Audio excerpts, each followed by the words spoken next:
Tineke Ganz-Malan, a friend and a mother, as well as you have to check out this website. So it's dsawc.co.za, the Down Syndrome Association Western Cape.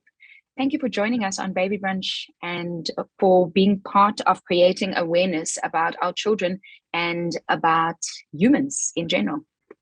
Thank you, Ilana. What was your reaction when you found out that the baby that you are holding in your arms has Down syndrome? Let me start by saying that we are all individuals. We are, and our children are, even though they all have Down syndrome. But nothing, I think, can prepare you for that moment when the doctor tells you that your child has Down syndrome, whether it's before the baby is born or after the baby is born. And I think my first thought was they made a mistake. They have to retest because I am not equipped to do this. I don't know how to raise a child with Down syndrome. I don't know anything about Down syndrome. And I also think with that comes almost a little bit of anger. You go through a mourning process because you are mourning the baby that you thought you were going to have. And what I did, I immediately started gathering information. This was almost 28 years ago, so there was no internet. You had to go to the library, and most of the books were American.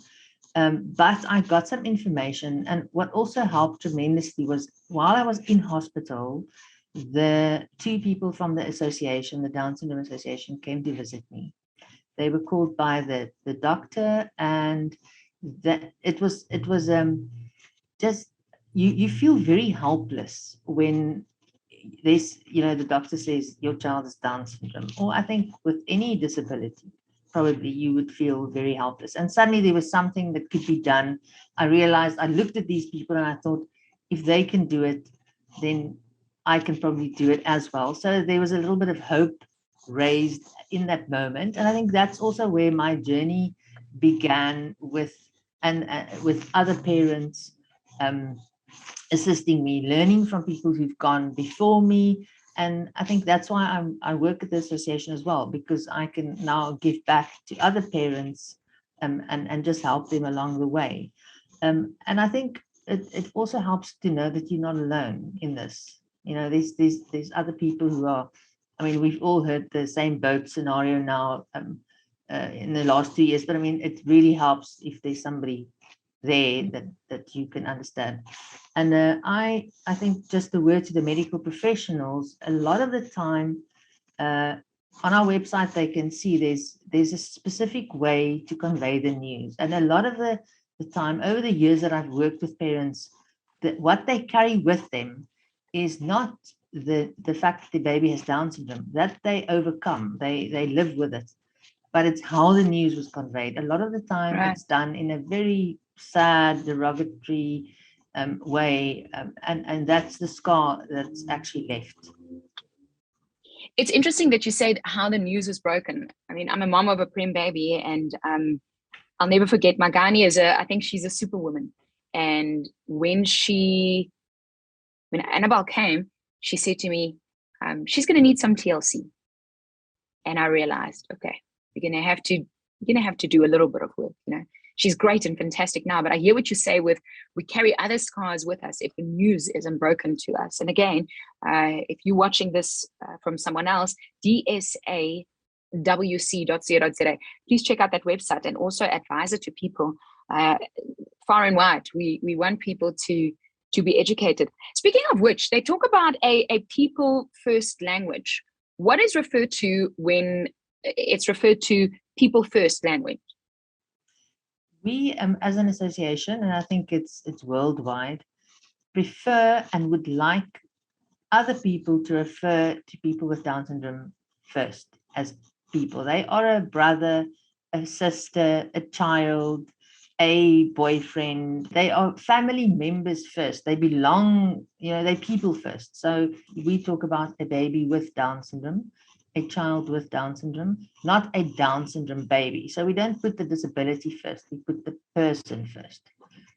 So that's what it refers to. And I think what's also important is speaking the right words. Words are very, very important, in all situations, and not to use like I asked Kevin once if how he would like to be referred to, and he said he would like to be called a young man with Down syndrome. He doesn't want to be called a Downsy or a special or an angel or he doesn't want these little names. So I think to respect that as well.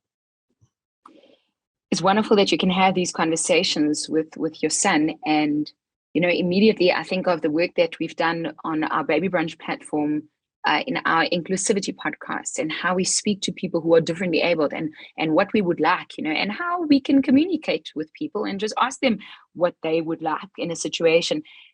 Do we need to communicate differently to someone with Down syndrome? Have you found, having a young man in your home, that perhaps he comes home from school, or there's a situation at a family gathering and you wish you could have said something or asked them, this is the time? How would you, as a mom and as someone who works with us association, how would you like to see us communicating and speaking to someone with Down syndrome? I think for us as parents and for us as people working with and living with Down syndrome, just the mere fact that people acknowledge our children and speak to them already makes a difference. Yeah. And I think it also speaks to who you are as a person. If you engage with somebody with a disability, it shows, the fear isn't there and you see them as a person. And what also happens quite often is that when Kevin is with me, people will ask me what his name is. They will ask me how old he is. And I have also heard people in wheelchairs saying the same thing. People speak sort of over their heads to the person behind them, what is wrong with her or why is she in a wheelchair. So I think firstly, then is to speak to them, maybe just slow down a little bit and make your sentences shorter, and easy to understand questions. And they love, without generalizing and making them sound like they're a nation on their own, they love communicating, they love people, and they love and affection chatting. Yeah. Yes, and they love to talk about themselves. They love to talk about themselves. Can Down syndrome be prevented? No, there's nothing anybody can do, and I think that's also important for us. And it's something that we tell new parents very quickly: is you do not have to feel guilty because nothing you did or didn't do caused Down syndrome. It's a random thing that happens, 1 in 1,000 births all over the world, all nations, all income groups. It doesn't discriminate at all. And it's not like you are specifically picked for a specific reason. It's just random. You didn't know during your pregnancy that you are carrying a baby with Down syndrome? No. Would things have been different had you known? I think it would have been. I'm glad I didn't find out. 27 and a half years later, I'm glad I didn't find out, because I do believe that I probably would not have continued with the pregnancy. But where I am now on this journey and looking back, I am glad for the experience, the people you meet, the just learning. I learn from people with Down syndrome every day. They keep you humble. They show you what is important in life. They don't care who you are. They don't care where you are from. The only thing they measure you on is how you treat them. And so it's been a wonderful journey for me. Yes, there's difficult things. Yes, it's not always easy, but it's my journey. What's the one quality you love about your son? Sure. He is very forgiving. He can get upset quickly, not without reason, but he forgives very quickly as well. I think, and that's quite something. And he loves his family and the people that he cares for. He really loves, and he will walk a mile to assist. I immediately think of our moms watching this video or even listening to our audio and our podcasts with a baby with Down syndrome. Their needs are different. Yes, definitely. And I think the parents' needs also are different from other parents. So it's the whole family. Although one person in the family has Down syndrome, it affects everybody in the family. And I think the first thing that is important for parents is to know that what they are feeling is valid. They don't have to feel sad or guilty about how they feel. It's just feelings, and we need to work through them. I also think that it's important to know that there's hope. And for me, it was learning from other people, seeing them, how they coped. The first time I came to a function at the association, I really thought it was going to be this like everybody was going to like whisper and talk softly because it's this big thing that happened to everybody. And I walked in and they were all laughing and talking. Nobody was talking about their children. It was just a gathering of parents, and I realized it's only a part of your life. It's not your whole life, and I think as parents also, we don't take away the goalposts for our children.